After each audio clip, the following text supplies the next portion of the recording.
O que seria de mim sem o futebol? Torcer é tudo. E para você, o que é ser torcedor? Ser torcedor de um clube de futebol é o amor incondicional. É você gostar de um clube, torcer pelo clube, viver aquele clube e não pedir nada em troca. Ganhar ou perder faz parte do jogo. Então você, por mais que seu coração de torcedor tente exigir uma vitória, é incondicional. Porque se perder, você vai continuar gostando do mesmo jeito. O torcedor tem muito a ver com paixão, né? Com aquele amor que você não consegue entender por quê, mas é uma identidade com pessoas que pensam como você, embora sejam muito diferentes de você, e que só pensam como você naquilo. Ou seja, você gera amor por uma situação que você não consegue entender e não consegue fugir dela. Torcedor é uma grande paixão, é uma coisa passional, é emoção, é coração, é vida. Isso é torcedor.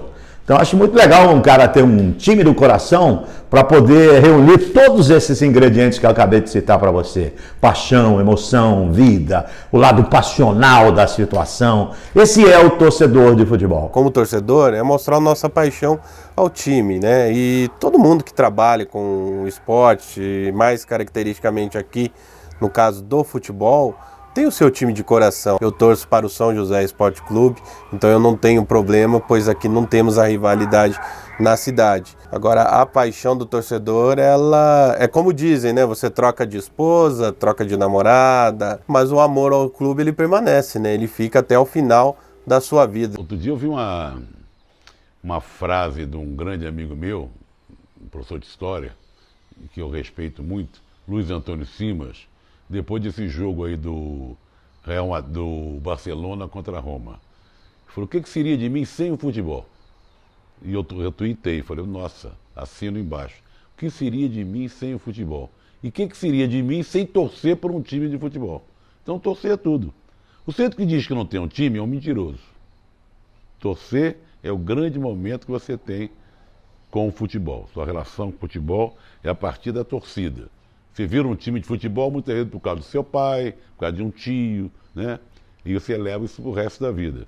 Torcer é apaixonante. É uma coisa que desde sempre você nem pensa muito, nem raciocina. E quando você vê, você já está torcendo, já está vibrando. Eu mesmo, nascido e criado numa família quase que 100% corintiana. Então não é uma coisa que você escolhe, é uma coisa que quando você vê, você já está completamente ligado, né? Conectado no mundo do futebol e sofrendo bastante aí por causa do time do coração. Cara, torcedor é uma coisa fora do comum para mim, porque é o seguinte, eu só sou jornalista esportivo porque um dia eu fui torcedor. O que é ser torcedor? No meu caso, particularmente, ser torcedor foi o que fez essa minha vida profissional, cara. Eu sendo torcedor, me tornei jornalista esportivo e vivo até hoje disso e tenho muita gratidão a Deus por ter dado tudo certo o que eu imaginei. Então o torcedor é o significado de vida profissional e pessoal para mim. Eu só sou jornalista esportivo há 28 anos por ser palmeirense há 51 anos. Você tá no futebol porque você gosta dessa porcaria.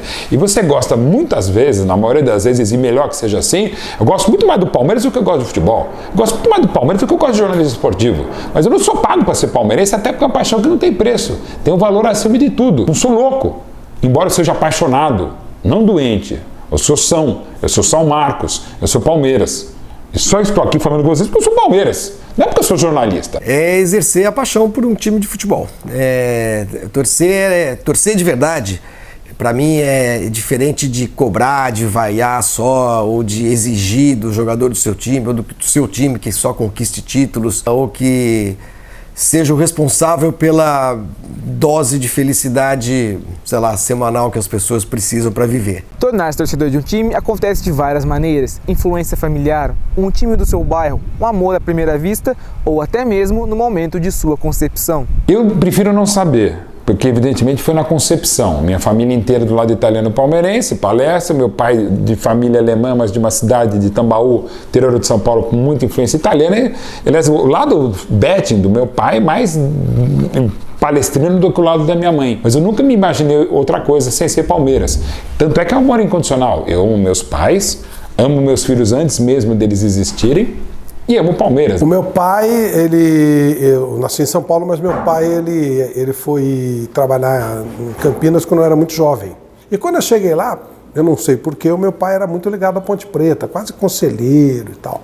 E aí eu ia nos jogos, eu ia com ele, eu ia sozinho, eu ficava com a molecada de lá, e aí você vira torcedor naturalmente. Eu nasci numa rua em Sorocaba chamada Rua Fernão Salles. O São Bento ficava na Rua Coronel Nogueira Padilha, que era a rua, 2 ruas acima de onde eu nasci. O estádio Humberto Reale, que era o estádio antigo do São Bento. Então, quer dizer, eu nasci dentro do estádio do São Bento.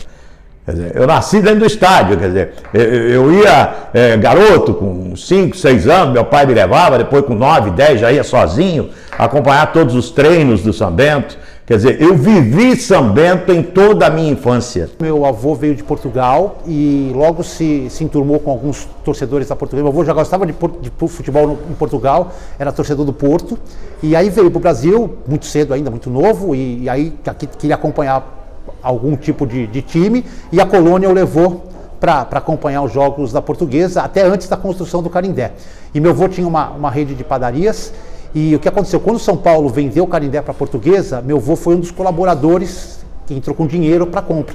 E aí ele se tornou sócio 006 da Portuguesa. Então foi meio inevitável a minha família começar a frequentar o Canindé. Meu avô me comprou cadeira cativa no Canindé. Então a entrada foi familiar, né? Comecei com meu avô. Eu já fui criado mais no estilo do meu avô, que tipo, uma derrota era um final de semana estragado, tipo, chorar de não comprar jornal porque perdia, quando ganhava comprava todos os jornais. Eu vivenciei mais o torcedor fanático pelo meu avô. Eu me tornei torcedor do São José desde 1981, eu não lembro, eu tinha entre 4 e 5 anos de idade, mas eu não lembro porque o meu pai era um torcedor muito fanático, ia muito ao estádio.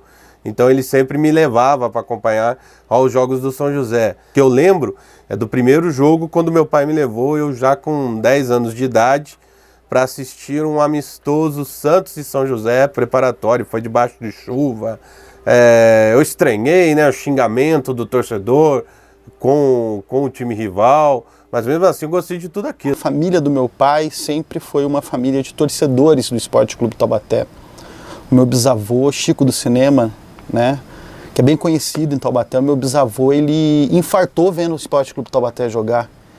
Ele estava lá no antigo campo do Bosque, num jogo, e acabou infartando com o time em campo. Então é uma paixão que vem da família. Eu era fluminense, garoto, e fui morar perto do América, na rua paralela à sede do América, que era na Tijuca naquela época. Garoto pequeno, comecei a frequentar o clube, a jogar futebol de salão, basquete. Os jogos eram ali, o campo de futebol era ali. Então me fascinei pelo América, virou clube da minha vida. O primeiro jogo que eu fui na vida, eu tinha 7 anos de idade, meu pai me levou no Pacaembu. Nós fomos vendo um Portuguesa e Palmeiras. Meu pai torce para a Portuguesa, meu avô também foi, nós fomos em 4 no jogo. E eu lembro que eu fiquei encantado, criança, né, com as cores da Portuguesa, vermelho e verde, das bandeiras, das faixas. Não houve influência familiar, eu acabei torcendo porque eu fiquei encantado com a torcida, com as cores. Família toda corintiana, meu pai corintiano fanático, todos os meus tios, e com 4 anos de idade o meu pai teve a brilhante ideia de me levar no Corinthians e Palmeiras, metade, e assim, foi aquele frisson, cara, aquele encantamento, né, aquele brilho nos olhos de uma criança que está descobrindo um universo diferente. Eu sou de uma família de corintianos e meus tios me levaram quando eu tinha 4 anos na Vila Belmiro para ver a semifinal de 77, que foi em 78, entre Santos e Ponte Preta. O Santos perdeu o jogo, mas eu vi aquelas bandeiras, nunca tinha visto aquilo ao vivo, aquelas bandeiras tremulando, algumas pessoas insatisfeitas porque o time tinha perdido. Vi aquele time todo de branco, eu falei, não, é para esse time aqui que eu vou torcer. Todos nós que gostamos de futebol já fizemos algo fora do normal. Aliás, o torcedor que se preze já fez alguma loucura para estar ao lado do seu time. 2 vezes aconteceu 2 confusões contra o Palmeiras, uma foi no Pacaembu. Foi até engraçado esse dia do Pacaembu, porque a briga começou no cordão de isolamento, e eu não estava nem brigando, eu estava atrás meio só tentando chutar alguém, mas sem estar na linha de frente. E eu era o menor dos caras lá, e o policial mirou em mim, me levou, os caras estavam se matando, ele não pegou ninguém, me pegou, me levou lá pro chiqueirinho do Pacaembu. Tava 1-0 para a Lusa quando eu fui pro Chiqueirinho, no intervalo. Lá dentro tava eu e mais uns 20 palmeirenses presos. Eu era o único cara da Portuguesa que tava com a camisa lá dentro. Aí o delegado falou assim, ó, não vou querer confusão aqui dentro entre vocês, vou ficar todos juntos, se acontecer alguma coisa eu vou encaminhar todos vocês pra delegacia. E aí o Palmeiras ganhou de 3-1, tive que ouvir, né, 3 gols do lado dos palmeirenses lá. E a outra vez foi no Canindé também, uma briga generalizada. Essa eu entrei mesmo, era bem molequinho, devia ter uns 14 para 15 anos. Entrei, fui eu e mais um monte, aí meu pai teve que fazer um resgate lá no DP próximo ao Canindé ali. Eu era menor, não ia acontecer nada, mas enfim, chamaram meus pais e meu pai teve que ir lá me resgatar depois de uma briga. Assistir a um jogo no meio da torcida disfarçado, né? Havia no começo deste século um personagem no Fantástico da Globo que era o Mr. M. E ele tinha máscara, né? E era meio comum de todas as torcidas ter a máscara e eu fui de Mr. M verde, só o zóio de fora, no jogo da semifinal do famoso pênalti do Marcelinho contra o Marcos, da semifinal da Libertadores de 2000. E como eu estava com vários amigos da Band, 18 corintianos, eu e um outro cara palmeirense, e na época estava em reforma no Morumbi, a cabine de imprensa, a gente teve que ficar no meio da cativa. E aí eu já fazia televisão há quase 10 anos, eu falei, cara, vou ficar, mas vou de máscara de Mr. M. Só que aí o Palmeiras fez 1-0, gol do Euler, e uns 3 palmeirenses berraram, eu não, mas bem atrás de mim, e a torcida foi olhar, os caras não estavam de camisa do Palmeiras, a esmagadora maioria de corintianos ali na cativa do Morumbi, e quando olha só tá um panaca com Mr. M verde, mas quieto. Os caras acharam que era eu. E se não fosse eu, tinha imbecil. O único cara identificava de palmeirense era eu. E veio um pessoal pra cima de mim. Isso que eles não sabiam quem eu era, né? Aí eu tive que ir pro outro lado do estádio, encontrei o Zé Elias, queridíssimo Zé Elias, ex-Corinthians, então na Internacional. Assistimos o jogo até chegar nos pênaltis, aí eu fui pra casa. E assisti os pênaltis, assisti o Marcão defendendo o Marcelinho. Mas essa já, enquanto jornalista, eu acho divertido porque você tentando me esconder. Como não me escondi, por exemplo, na final da Copa do Brasil de 2015 no Allianz Parque, a primeira conquista no novo estádio. Estava comentando pela Jovem Pan nos pênaltis, o Praz bateu o pênalti. Eu, olimpicamente, até porque o pessoal estava esmurrando a cabine da Jovem Pan ali no vidro, a torcedor do Palmeiras, também esmurrei de volta, aí saí correndo e fui abraçar o Edmundo na cabine da Fox. Na época eu também trabalhava no Fox Sports com o Edmundo. E ficamos dois numa cabine, a torcida virando para nós e nós berrando.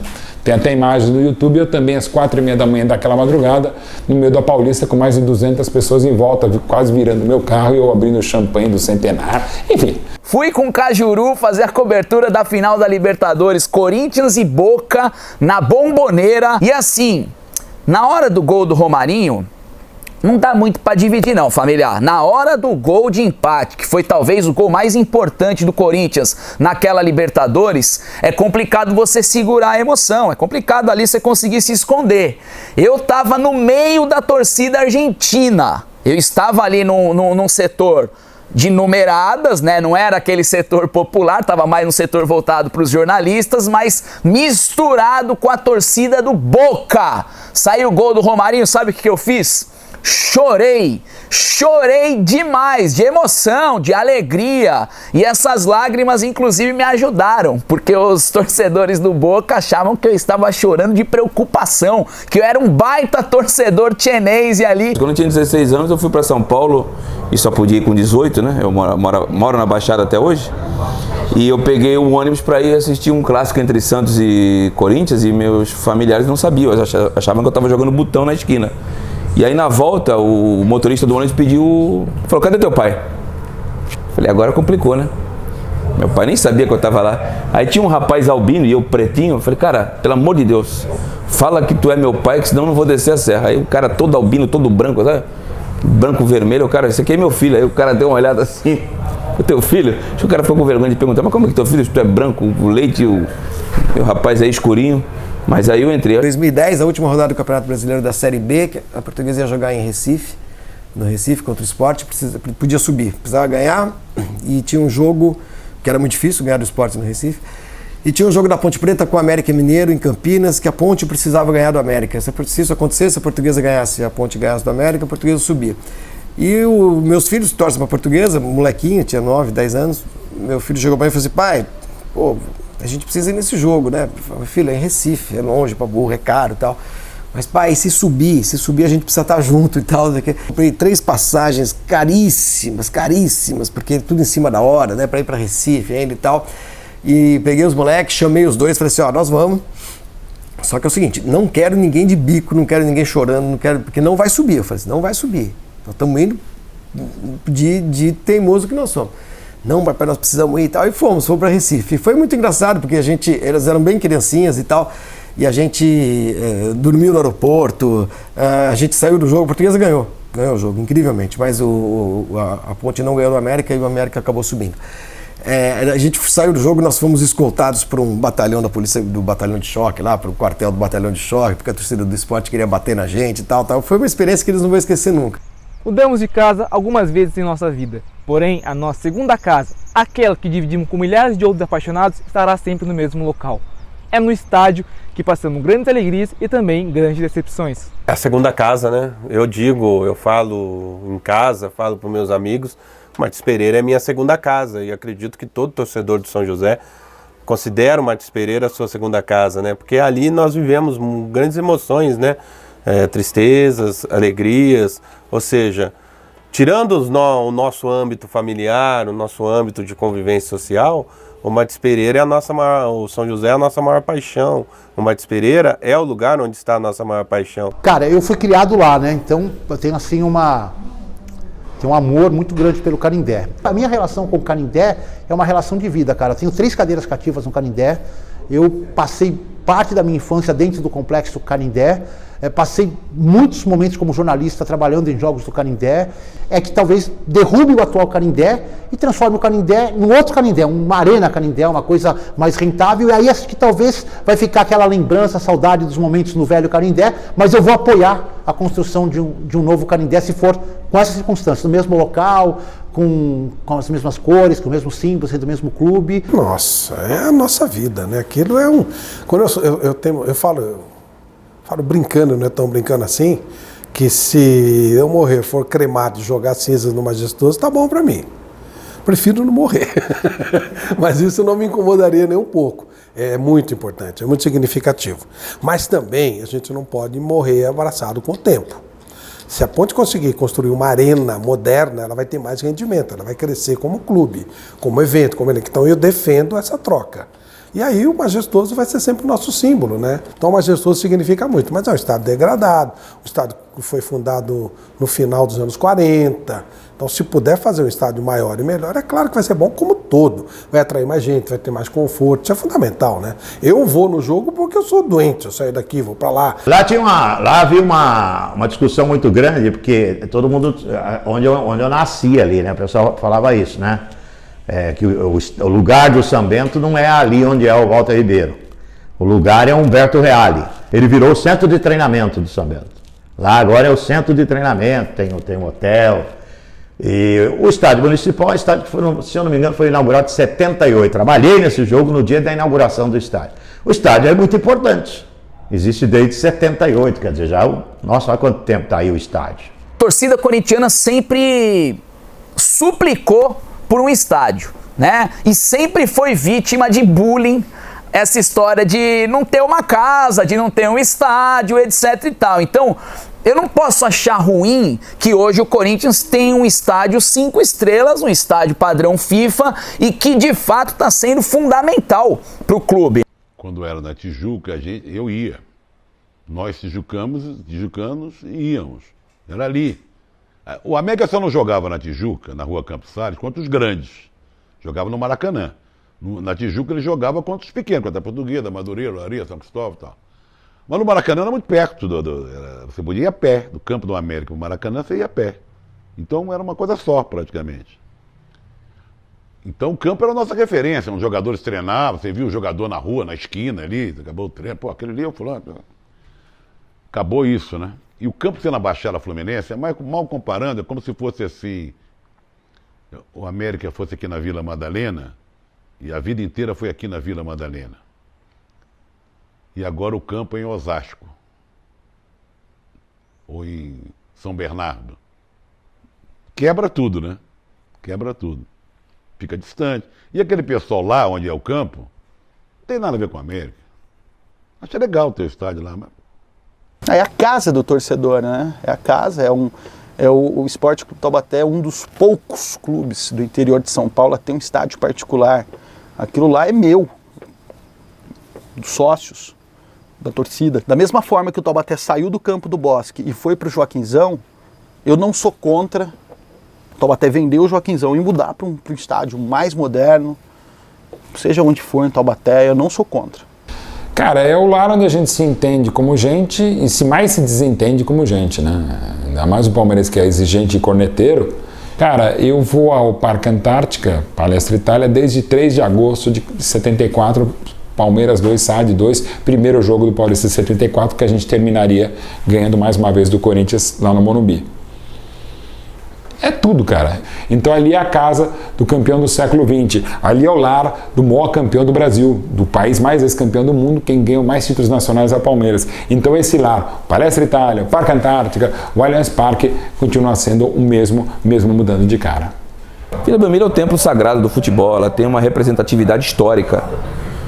Eu acho que até que deveria ser demolida e reerguida novamente por uma capacidade maior, apesar que a torcida do Santos não colabora, mas ali eu costumo dizer que foi o grande templo, onde Pelé reinou, onde Pelé deu os primeiros passos, que Robinho deu os primeiros passos, que Neymar deu os primeiros passos. Grandes ídolos do futebol brasileiro e mundial passaram ali.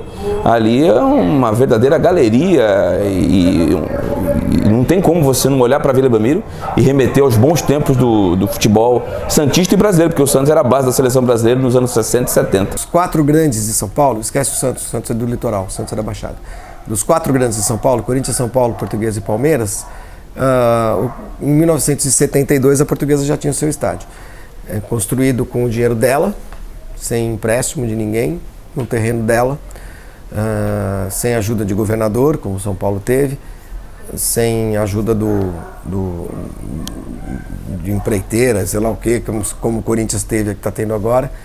Então o Canindé sempre foi a nossa casa mesmo, assim, porque não era só o estádio, né? Era o clube.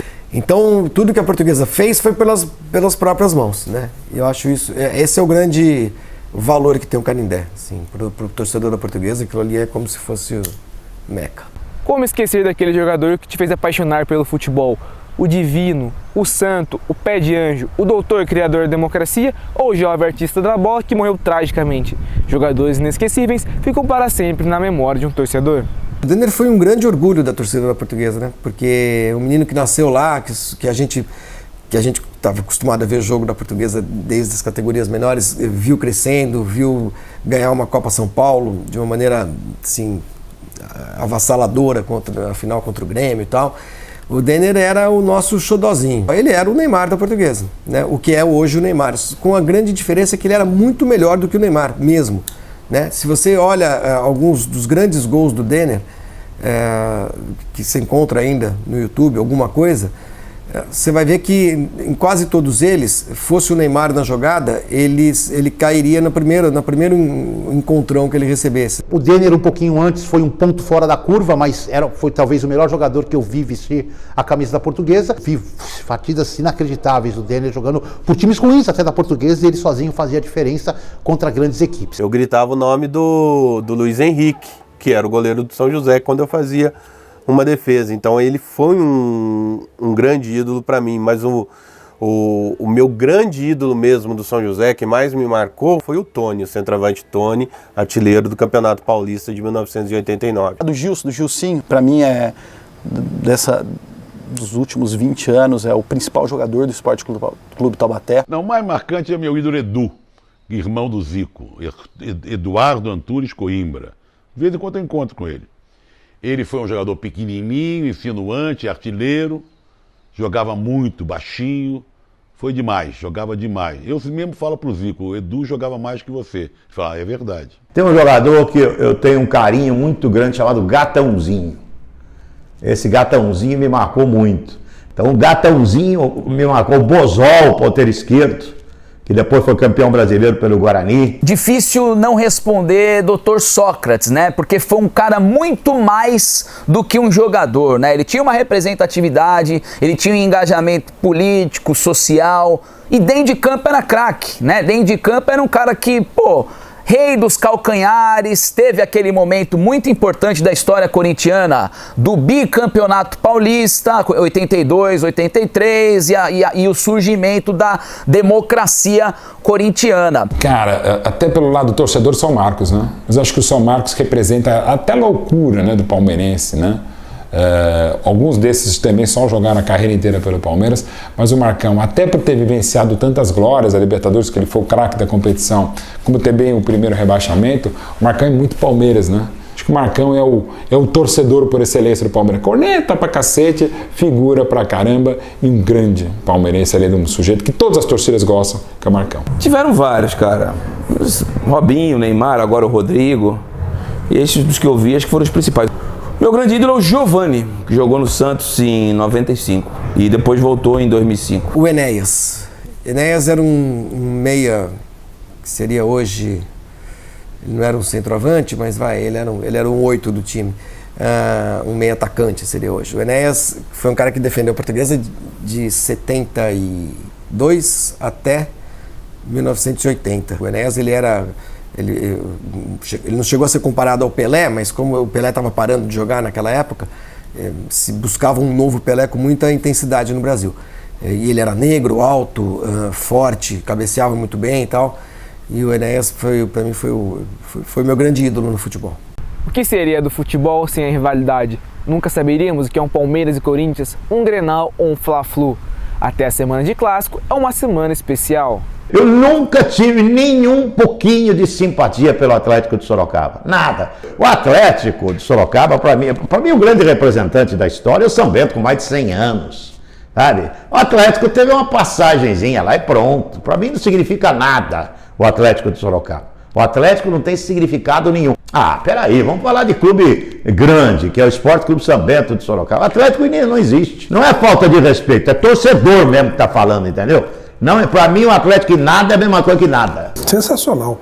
Eu acho que a Ponte já teria ido mais longe se o Guarani não tivesse perdido o fôlego. Quando o Guarani era campeão brasileiro, a Ponte foram os anos de ouro da Ponte. Quando ela tinha que manter o nível, quando ela tinha que brigar, porque o rival ele é uma referência. Se ele está lá embaixo, você se acomoda. Porque não dá para discutir que Ponte Preta e Guarani é um jogo à parte. Não tem como discutir isso. Sabe, às vezes, se você perguntar para o cara mais fanático, você prefere subir ou ganhar as duas do Guarani, é capaz do cara falar, eu prefiro ganhar as duas do Guarani. Eu não tenho isso. Então eu não tenho inimizade do Guarani. Agora eu torço para a Ponte, né? Lógico. Mas eu acho que é muito importante você ter um rival. Eu sempre considerei clássicos, né? Porque, lógico, tudo lá de cá, para a Portuguesa, considero clássicos. E acho que até a década de 80, comecinho da década de 90, por mais que a torcida fosse menor, e se a gente falasse em clássico como potência, a gente estaria realmente colocando a Portuguesa muito abaixo dos demais, porque é mesmo, a diferença é grande de torcida, de títulos, mas por tradição, eu ainda achava que até a década de 90 era clássico. A mídia considerava clássico e eu sempre considerei. Quando começou esse processo de a Portuguesa começar a ficar menor ainda do que já era em relação aos outros 4, eu tive umas... E os jornalistas começaram a não é clássico, não é clássico, a nova geração não é clássico. Isso me dava uma revolta muito grande, ficava com muita raiva, discutia e tudo mais. Hoje, de 10, 12, 15 anos para cá, não tenho nem como levantar essa bandeira que Portuguesa e São Paulo, Portuguesa e Palmeiras, Portuguesa e Corinthians é clássico. Infelizmente, é um clássico de uma lembrança muito passada. Hoje é um jogo de um time grande contra um time muito pequeno que é a Portuguesa. Infelizmente, eu falo isso com dor no coração, mas infelizmente é essa a situação. Mais São José e Taubaté é um clássico que mexe com o torcedor, tanto de lá quanto de cá. Ou seja, é um clássico daqueles que o torcedor não dorme na véspera, né? Ele fica concentrado para acompanhar esse jogo. É um jogo muito esperado, é um jogo muito acirrado, é falado durante a semana toda. Tem. Na hora que entra em campo, pode ser qualquer divisão, cara, que seja na última, na A3, na A2, na Copa Paulista, é diferente. Nem tem mais. Eu sou de um tempo que o América disputava o campeonato fazendo jogos com o Flamengo, Fluminense, Vasco, Botafogo, no Maracanã. Mas historicamente é o Flamengo, que é um jogo muito marcante para nós, mais velhos, torcedores do América. O Flamengo tentava o tricampeonato. Tinha sido campeão em 53, 54 e 55 ele tentava o tri. América e Flamengo terminaram empatados. Então teve uma melhor de 3. Melhor de 3 jogos. Claro, se você vencesse as 2 primeiras, não tinha o terceiro. Foi na quarta, domingo e quarta. Primeiro jogo, Flamengo 1-0. Beleza. Segundo jogo, América 5-1. 5-1 América. Opa, É nós, né? Terceiro jogo e final, 4-1 Flamengo. 4-1 Flamengo. O que aconteceu? Naquela época não tinha substituição de jogador. Você entrava com 11, não tinha ninguém no banco. Aos 15, 20 minutos de jogo, o melhor jogador do América era um argentino chamado Alarcón. Quebraram a perna dele, Tomires, que era um zagueiro do Flamengo. Quebrou a perna, saiu. O América jogou com 10. Não só jogou com 10, como perdeu o seu melhor jogador. Então até hoje, só que a maioria já morreu. E o América também quase o América não enfrenta mais o Flamengo, porque está na Série B ou está na Série A. Mas até o último jogo que houve América e Flamengo, que eu não me lembro quando, mas deve ter sido alguns anos atrás, poucos anos, toda vez que o Flamengo entra em campo, a torcida dos mais velhos gritam: canalha, vocês quebraram a perna do Alarcón, vocês quebraram a perna do Alarcón. Esse é o jogo da maior rivalidade. Não dá, gente. Clássico, o rival mesmo do Corinthians, o baita clássico da história corintiana é o derby. Queira ou não queira, é o Corinthians e Palmeiras, é o jogo que mexe mesmo, aflora a paixão daqueles mais frios torcedores. É um jogo que você acorda diferente, é um jogo que você vai dormir diferente, é um jogo que trabalha o seu psicológico ao longo de toda a semana. Não dá, uma semana de Corinthians e Palmeiras é uma semana diferente. O Corinthians é o rival, é o maior rival. O São Paulo é o maior inimigo. O Corinthians é adversário, o São Paulo é inimigo. Mas o fato é que ainda até pelo fato de ser o primeiro clássico de maio de 1917, e o Corinthians só vai devolver o Dia da Paixão palmeirense, o 12 de junho de 93, quando o Corinthians sair da fila em cima do Palmeiras, são derrotas quase que irreversíveis, as do Corinthians para o Palmeiras em 74 e 93. Então, para mim, o grande clássico, sem dúvida, até pela história e pela rivalidade de duas mãos entre Corinthians e Palmeiras, Palmeiras e Corinthians, é certamente Corinthians. Os jogos que o Santos joga, o que eu mais gosto de ganhar do Corinthians. Ganhar do São Paulo é gostoso, do Palmeiras maravilhoso, agora do Corinthians é sensacional. Ganhar do Corinthians, eu sou do tempo que o Santos não ganhava nada. O Santos só disputava os campeonatos. E quando ganhava do Corinthians, ganhava o clássico, para nós era campeonato. Nos anos 90, que o Santos ficou aqueles 18 anos na fila, ganhava do Corinthians, era sábado para a semana toda. Vibrava. Então ganhar do Corinthians é um orgasmo para o santista. Por uma questão familiar, eu achava que era Portuguesa e Palmeiras. Era o clássico que eu mais queria ganhar. Porque meus irmãos torciam para o Palmeiras. Eu tinha um monte de tio na parte italiana da família que torce para o Palmeiras e tudo mais. Então ganhar do Palmeiras era o meu grande barato. Agora, não dá para negar que ganhar do Corinthians é sempre uma alegria especial, né? Tanto que a última que a Portuguesa ganhou do Corinthians de 4-0, até o Tite caiu. Não sei se o pessoal se lembra, mas em 2013, um ano que sacanearam a Portuguesa, que derrubaram a Portuguesa ganhou do Corinthians de 4-0. Corinthians campeão mundial, Corinthians do Tite e tudo mais. Qual torcedor não tem na memória aquele gol que te deu o título? Aquela defesa no último minuto na final. Todos já presenciamos lances inesquecíveis. A maior conquista da história do clube, né? Nunca irão ganhar no Japão. Pois é, ganhamos do Boca na final da Libertadores e ganhamos no Mundial no Japão e sendo zebra, hein? Porque muita gente falava do Chelsea, Hazard, companhia limitada e não tem jeito, Corinthians foi ao Japão, momento épico. É o jogo lá contra o Vélez. O chapéu do Fernando Bob lá foi uma coisa assim que eu pensei que ia morrer. Achei que ia ter, nossa. Eu não consegui ver o jogo, desliguei a televisão, porque não dava, né? Até por recomendação médica. Quando eu infartei, o médico me proibiu de ver o jogo da Ponte. Falou que era um risco, né? Fiquei um tempo sem ver. E aí eu liguei a televisão, imaginando a Ponte empatado aqui em Campinas, e eu achei que ela ia tomar um pau. Eu liguei, tá 0-0. Aí sai aquele gol, cara, eu quase enlouqueci, até os vizinhos reclamaram. Final do Campeonato Brasileiro de 96, o jogo contra o Grêmio, esses dois jogos, não vou nem citar um.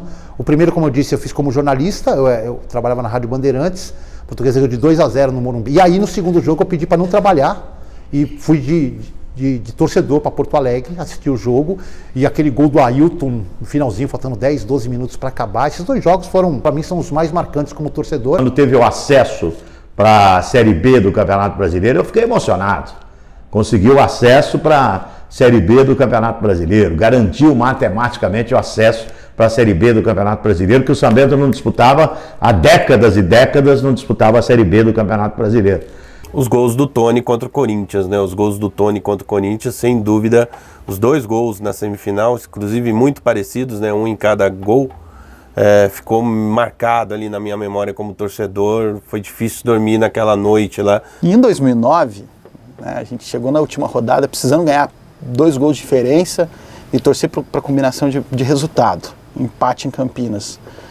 E começa o jogo, pênalti pro Taubaté, o goleiro do Palestra pega. Palestra sai e mete 1-0. Acabou. Não vai dar certo. É o Taubaté que tá jogando. E deu, né? Aconteceu um milagre. Né? O Gilcinho fez um gol logo no começo do segundo tempo. Aos 44 do segundo tempo, pênalti para nós. E o Furtuoso bateu o pênalti. A gente precisava de mais um. 54 minutos. O gol do Gilcinho. E a gente lá em Campinas empatou e a gente acabou subindo. Mas o jogo que mais me encantou na campanha do título foi o penúltimo jogo, América e Botafogo. Porque o Fluminense jogou a partida final pelo empate. Se o América perdesse, Botafogo fez 3-1 no América. 3-1 no América. E Botafogo com timaço, Garrincha, as coisas todas. A gente chorando na arquibancada, já era, né? A América fez 3-2, faltando 1 minuto, empatou 3-3. Com esse 3-3, a gente foi pro jogo final, tendo que ganhar, mas não, Fluminense não campeão ainda. Se a América não tivesse feito esse terceiro gol, o Fluminense seria campeão. Nós entraríamos em campo na última rodada para enfrentar o Fluminense campeão. Esse jogo não foi mole, não. Esses 2 gols que o América fez no finalzinho, não foi brincadeira, não. 12 de junho de 93, o dia da paixão palmeirense. Eu e os palmeirenses ficamos 16 anos sem gritar campeão. Eu fiquei 16 anos e quase 3 horas a mais sem gritar campeão, porque quando acabou os 4-0 na final, com prorrogação, eram 18 horas e 31 minutos de um sábado, dia dos namorados, eu só pude berrar que o Palmeiras era campeão quase 9 da noite, ali no Morumbi, porque eu estava no ar pela Rádio Gazeta. E quando eu saí correndo para encontrar família, amigos, tal, que a gente não comemorava, havia 16 anos, eu saí berrando é campeão, eu demorei para berrar, porque eu estava no ar, na rádio, né? O ano de 96, que foi o ano que a Portuguesa foi vice-campeã brasileira, em que era uma coisa muito improvável se classificar para a fase final do campeonato, aí eliminou o Cruzeiro, que era o time de menor campanha, depois eliminou o Atlético Mineiro, sempre jogando fora, eliminou o Atlético lá em Belo Horizonte com 95 mil pessoas no estádio, um empate 2-2, aí foi para a final contra o Grêmio. O Português era obrigado a jogar no Morumbi nessa fase final, não podia jogar no Canindé. Esse período final do campeonato de 96 foi um período muito feliz, assim, apesar da derrota, claro que foi muito dolorosa. Mas foi muito legal porque assim, o Brasil inteiro estava torcendo para a Portuguesa, tirando a torcida do Grêmio, o resto estava todo mundo torcendo para a Portuguesa ser campeã, era a namoradinha do Brasil. A final da Copa do Brasil 2010, lá no Estádio Barradão, esse foi um momento que me marcou e eu vou te explicar. Foi a primeira vez que meu filho viajou de avião e ele fazia aniversário no dia seguinte e nunca tinha visto o Santos ser campeão. Antes de começar o jogo, eu ia deixar meu filho na cabine da rádio que eu trabalhava e não deixaram. Falei, onde que eu vou deixar meu filho? Vou deixar no meio daquela algazarra toda ali, vi uma bomba, né, cara? Meu filho ia completar na época 6 anos de idade. Aí hoje o pessoal lá do Vitória foi muito decente comigo, cara. Eles colocaram meu filho na cabine onde o cara mexe no placar. Aí chegando lá, eu fui conhecer o cara, né? O cara some com meu filho aí. Aí o cara fica tranquilo, eu sou torcedor do Bahia. Aí na hora que o Neymar joga a bola na cabeça do Doracena, o Doracena cabeceia, minha primeira reação é olhar pra lá. Quando eu olho, tá os 3 abraçados, o cara é maluco. Os 3 abraçados comemorando o gol do Santos. E no final do jogo eu lembro do meu filho, cara, isso até me emociona, velho. Eu lembro do meu filho vir na arquibancada descer pra ir comemorar o título comigo. Essa cena eu jamais vou esquecer. Um rebaixamento, uma derrota na final da Libertadores, o pênalti perdido pelo craque do seu time. Amigos, não é apenas de alegrias que vivemos no futebol. E os momentos ruins também fazem parte da trajetória de um torcedor. Um dos momentos tristes foi quando o América caiu para a segunda divisão pela primeira vez. Depois caiu de novo pela segunda vez. Tem tanto momento triste. O time assim, quando está muito na pior, e teve história, uma história bonita, e você tem muito mais sofrimento do que alegria, você tem um rol de tristezas. Futebol é legal para chuchu, né? Futebol é uma maravilha. Torcer é uma maravilha. Mas quando você só tem sofrimento, é duro. Você precisa de uma alegriazinha. Isso que eu fico lamentando. Pô, uma alegriazinha. Frustrante talvez tenha sido 77, né? Que o time era muito melhor e teve toda aquela sacanagem. Mas como a Ponte não teve culpa daquilo, ela foi vítima, não dá nem para dizer que foi frustrante, mas aquilo foi... Ela deveria ter sido campeão paulista naquele ano, num período que o Campeonato Paulista tinha importância.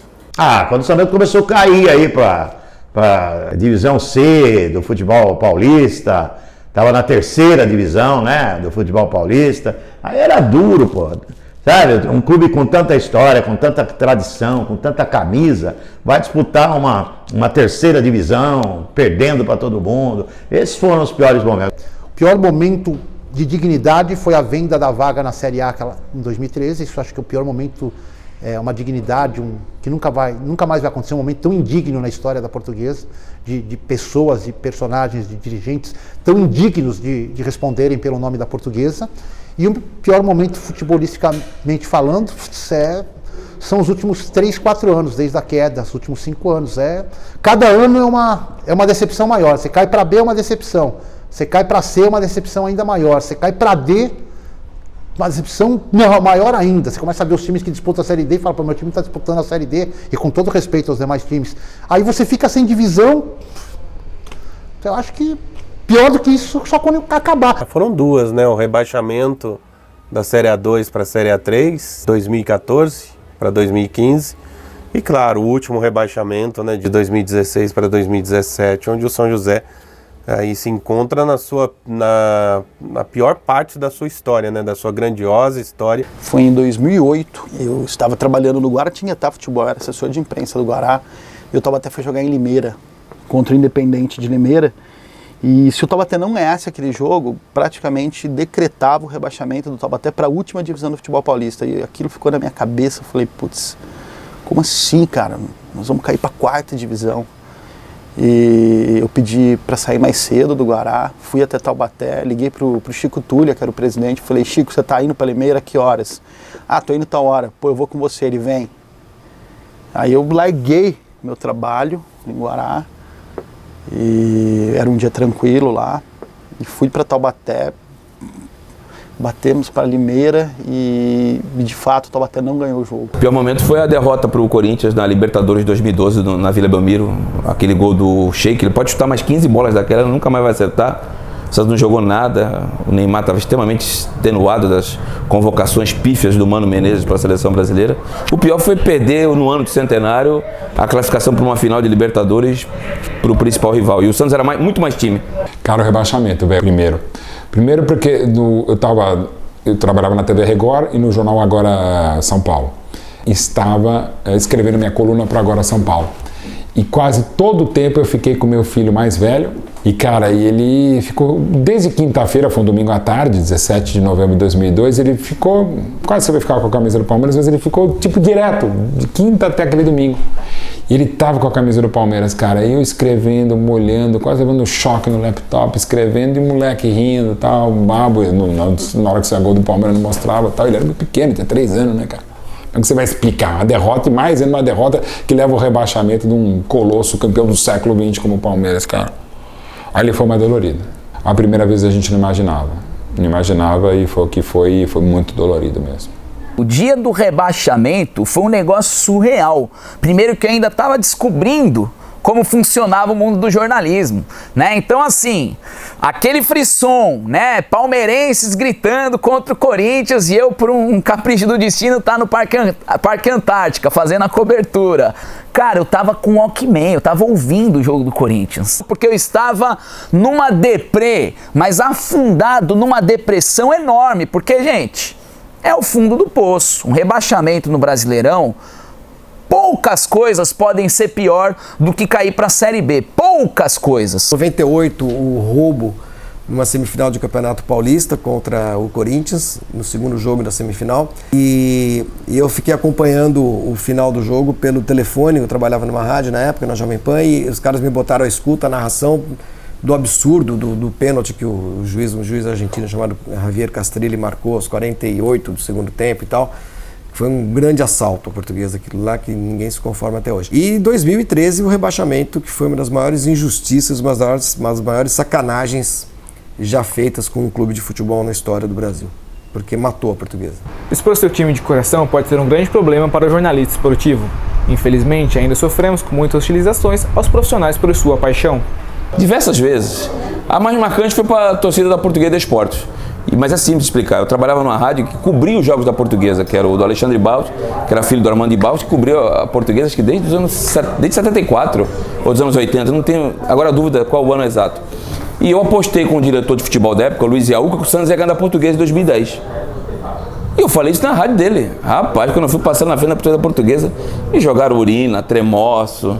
Teve uma vez aqui, quando eu comecei a fazer televisão, não aqui, eu participava do Fox Rádio lá na Fox. 2 torcedores do Corinthians me reconheceram, jogaram urina, cuspe. Devia ter um tuberculoso lá, porque o cuspe dele veio sangue veio até sangue junto, cara, é um negócio absurdo. Já aconteceu isso diversas vezes, é o preço que eu pago. No Allianz Parque, quando retrasado, quase me bateram. Normal. Não deveria ser, mas infelizmente é. Se chama hostilizar. Me sacaneiam toda hora, né? O cara fala toda hora, pô, você fica falando mal do Corinthians e torce pra um timinho desse, que título que tem e tal. Mas assim, agressividade não nada demais não. O cara batia embaixo de onde eu estava transmitindo com um pau de vassoura, porque eu gritei gol contra o time deles lá, vou matar você quando sair, mas não aconteceu nada. Uma vez no jogo da Ponte em Campinas, um padre, rapaz, o cara era padre, me jogou um copinho d'água na hora que eu gritei gol contra a Ponte lá em Campinas, mas apanhar, essas coisas nunca aconteceram. Por ser torcedor Portuguesa, não. Às vezes, naquela época principalmente que estava a queda, que muita gente acusou o Fluminense de ter sido tramado, comprado e tal, teve alguns torcedores do Fluminense que nos meus comentários no Twitter principalmente vinham e me xingavam e tudo mais, mas assim, sabia que não era pessoal, era meio, os caras estavam sendo acusados e estavam revidando no primeiro que estava ali. Mas, olha só, eu não sou torcedor do São Paulo, mas eu cubro há tanto tempo São Paulo que para muita gente eu sou São Paulino. E eu já fui hostilizado, por exemplo, pela torcida do Palmeiras, por acharem que eu sou São Paulino. Eu não sou hostilizado pelo time que eu torço, sou hostilizado pelo time que eu cubro. Tive problemas no ano passado, na cidade de Itararé. Itararé é mais de 500 quilômetros de distância de São José. O estádio lá é muito pequeno, é junto da arquibancada. Então o que aconteceu? O torcedor começou a hostilizar a gente durante o segundo tempo, porque o Itararé não fazia o gol, né? Então acabou indo para cima da gente. E no estádio lá era permitido entrar aquelas cornetas a gás, né? Então o torcedor ele mirava para nós. E ao final da partida, tivemos que fechar o vidro ali, porque o clima ficou pesado. Graças a Deus, nunca. Graças a Deus. Nunca tive problema. Para não mentir, eu tive uma vez um negocinho assim no futebol amador de Taubaté, transmitindo um jogo pela Jovem Pan Cacique do Independência com União. Uma jogada na área do Independência e pediram um pênalti para o União. E eu estava muito próximo do lance e não foi nada. Aí quando o narrador me chamou, era o Getúlio Mendes, o Getúlio me chamou, e aí Fabrício, foi pênalti? Eu falei, não foi nada, jogada limpa. A torcida do União, que é uma torcida grande, estava do meu lado, os caras xingaram pra caramba, jogaram até terra em mim. Eu falei, mas eu tô falando a verdade. Aí um dos torcedores lá, o Galo Cego, que me conhecia, falou, não, deixa ele trabalhar. Já não por causa do América, né, coitadinho, o América não faz mal a ninguém, tá na segunda divisão do Rio. Já fui por opiniões minhas, em relação a outras coisas. Agora, a gente é hostilizado de uma maneira geral. Mas eu, como torcedor do América, estou salvo. Nesse aspecto do meu time. Eu já levei uma casca e alguns gomos de mexerica da torcida do Palmeiras. Já recebi de um torcedor que eu não sei, logo no início do trabalho, isso faz muito tempo, em 1990 eu recebi uma carta, já havia fax, mas não foi uma fax, não foi um fax, né? Foi uma carta que eu recebi em meu nome, um papel higiênico usado, mas bonitinho assim, amarrado, então, uma carta. Eu não sei de que time me mandou esse papel higiênico usado. Uma vez também no Couto Pereira voou alguma coisa na minha direção, mas era uma direção para a cabine da Bandeirantes, eu estava junto com o J. Júnior, porque era Corinthians e Coritiba, 2 semanas depois de ter sido Corinthians e Flamengo. No Corinthians e Flamengo voou um monte de coisa na cabine da Globo por conta do Globo Rio de Janeiro, embora a equipe fosse de paulistas, o Kleber Machado e o Casagrande. E aí no Corinthians e Coritiba voou na nossa cabine porque a gente representava Bandeirantes Paulista em cima de mim e do J. Júnior. Mas realmente a coisa mais perigosa foi uma mexerica voadora no Bruno José Daniel em Santo André. Ah, cara, isso aí é normal hoje em dia nas redes sociais, né? Infelizmente a gente tá numa guerrilha enorme aí, Twitter, Facebook, onde as pessoas falam o que querem e a gente acaba escutando ou lendo coisas que realmente são desagradáveis, né? Saber separar, eu acho que a pessoa que a partir do momento que quer trabalhar com futebol, assume um lado, assume um time para torcer, tem que estar vacinado, tem que estar preparado para de repente algumas cornetadas, algumas perseguições que eu não acho natural, eu não acho normal, mas infelizmente é algo comum que acontece nos dias de hoje. Na rua, não.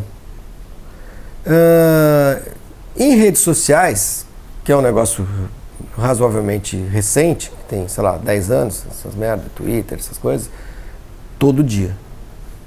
Telefone também, algumas vezes. Todos que escolhem cobrir o futebol amam esse esporte, possuem um time do coração. Mas como manter a isenção na hora de passar a informação? Como manter o equilíbrio entre a paixão pelo seu time e o amor por sua profissão?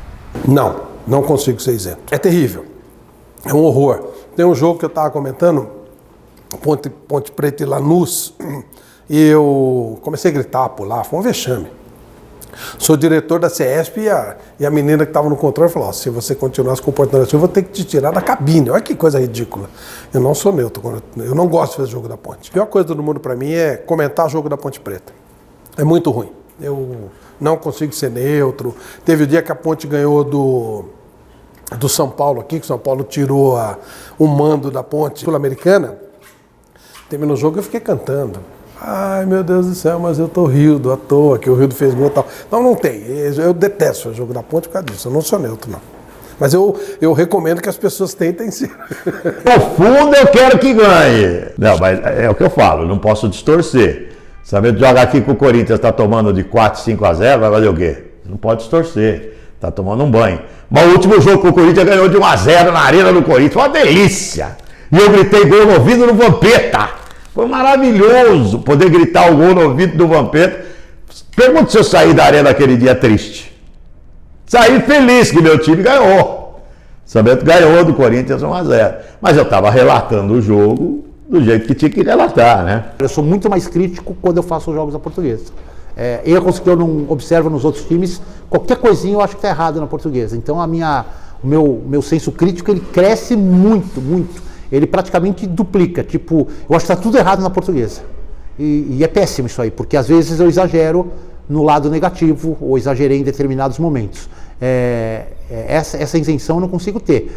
Quando no comentário de um lance, aí sim, aí é tranquilo, porque por mais que eu ame a Portuguesa, eu amo muito mais a minha credibilidade e a minha profissão, porque é ela que me sustenta. A Portuguesa é uma coisa que eu amo como clube de futebol, como lazer. Mas eu estou há 30 anos no jornalismo e aí a minha credibilidade está acima da Portuguesa e minha honestidade com meus ouvintes, meus telespectadores também. Então, aí não tenho como, por mais que eu queira puxar a sardinha para um lado, não puxo. Olha, eu procuro ser isento dentro, porque a gente precisa, né? Tem que ter a imparcialidade para dizer aquilo que está acontecendo no jogo. Não interessa se o torcedor vai gostar ou não vai gostar daquilo. Você tem que falar o que está acontecendo. Acho que sim. Mas todo aquele cara que diz que não torce, já falei que é mentiroso. Um profissional, jornalista, não pode ter time? Pode sim. Mas é o teu comportamento diante da vida também. Se você é um pilantra, um salafrário, sei lá o quê, você também não é isento no resto da sua vida, no seu dia a dia. Então você consegue ter um comportamento mais isento, mais tranquilo, porque você vê o mundo de uma maneira melhor. Você que não vale nada, vai ver o futebol de uma maneira pior também. E disfarçar dizendo, não torço para ninguém. Mentira, torce esbragadamente. A família toda sabe que ele torce, os amigos sabem que ele torce, e ele faz um papel de palhaço disfarçado que não torce para ninguém. Então, esse é o maior desafio do profissional, né? Eu acho que muito legal o jornalista assumir que tem um time preferido, né? Que tem um time do coração, que é o que eu acho que é o grande combustível que vai formando o profissional. O Mauro tem uma frase que pra mim é fatal. Você pode torcer você só não pode distorcer. Então você tem que fazer uma análise imparcial, né? Na hora da análise de um jogo corintiano contra qualquer outra equipe, você tem que tirar o coração da jogada e fazer uma análise imparcial, porque senão vai acabar contaminando a sua visão e a sua credibilidade vai para o espaço. Cara, o jornalista tem que ser isento como tem que ser isento o Gandula, como tem que ser isento o árbitro. E é fácil você, depois de 17 minutos trabalhando como jornalista, no caso eu não só escrevendo, mas eu também faço rádio e televisão há muito tempo, cara, eu não vou falar que foi pênalti ou não foi pênalti, ou que o time tá perdendo de 7-2 pro Vitória em 2003, tô falando que o time tá jogando bem, né? Ou negar os méritos do Corinthians estar melhor, ou o Flamengo, enfim. Qual o problema? Eu não sou pago para ser palmeirense, eu sou pago para ser jornalista. Consigo. Eu tive que fazer isso muito no rádio, porque se eu ficar só torcendo, tanto que é um negócio até... Eu quando eu não tô no rádio, agora eu não tô há 2 anos, eu xingo, tá, me esperneio e tal, e no rádio eu conseguia me conter, cara. Agora quando desligava, o máximo das minhas reações no rádio era quando o Santos fazia um gol, até tem fotografia, você nunca vai pegar eu comemorando um gol, eu sorria, apenas isso. Eu acho que eu não posso ser um péssimo profissional em razão da minha paixão. O Santos é minha paixão, eu assumo publicamente. Agora, em primeiro lugar, a profissão, eu tenho que ser profissional e eu levar o ganha-pão para minha casa. É dessa forma que o meu filho vive, que eu pago as minhas contas, que minha família sobrevive. E eu acho que não é tão difícil você separar a paixão da razão, mas você tem que trabalhar para que consiga fazer isso. Um pouquinho de racionalidade e bom senso você consegue fazer. Não, nem um pouco. Eu mostro a minha falta de isenção, assim, eu assumo completamente, eu assumo 100%. Para falar da Portuguesa eu não sou isento, não adianta, vão estar sempre roubando a Portuguesa sempre jogou melhor e é sempre melhor que os outros, sempre, em qualquer situação. Porque para mim futebol é isso. De um treino do Taubaté e teve uma discussão, né, entre jogadores, mas não foi uma coisa assim, foi uma discussão. E eu estava no ar na hora. Nesse exato momento tivemos até uma discussão aqui, uma jogada mais ríspida. Nesse momento, o preparador físico do Taubaté, cara, com perdão da palavra, ele ficou puto comigo. Porra, veio e me xingou. Como que você fala isso no ar? Eu falo, você não tá do nosso lado? Eu falei, tô do lado do ouvinte. Tô do lado do torcedor. Eu tô passando a informação. Isso de fato aconteceu.